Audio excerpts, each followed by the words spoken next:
A hobby fisherman caught a fish with a strange massive lump on its neck. When he cut it open, he immediately called the police.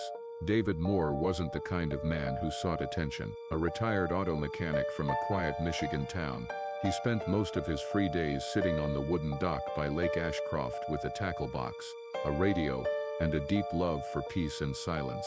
The lake had always been his sanctuary, quiet, predictable, safe, until the day it wasn't. That afternoon had started like any other: calm skies, still water, the rhythmic creak of the dock under his boots. He'd cast his line, leaned back in his chair, and let the hours drift by. But then, without warning, his rod lurched forward hard. The line tightened with a force that made the reel squeal. Whatever was on the other end was strong, wild.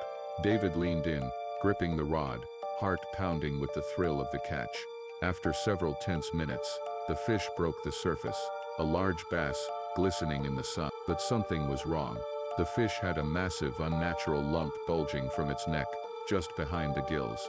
It looked swollen, discolored, and stitched, almost as if it had been sealed. David's brow furrowed. He gently placed the fish into his cooler, unsure what to make of it. He continued fishing, but what came next chilled him deeper than the lake's cold morning fog. His next cast landed another bass, also with a lump, then another, then a fourth, each one bearing the same abnormal swelling. The lake that once felt familiar now felt contaminated. Disturbed, David stopped fishing and returned home, bringing the cooler with him. He called an old friend, Dr. Lindley, a local marine biologist who sometimes partnered with state environmental teams. David explained the situation, and Lindley agreed to come over. That evening, the two men laid out the fish on a table in David's garage, gloves on, tools ready. They chose the first fish, the one with the largest lump, and began examining it. The surface was firm, almost too firm, not fluid, not diseased looking. Lindley carefully sliced through the outer layer of the lump. The moment the blade parted the flesh, a metallic glint emerged.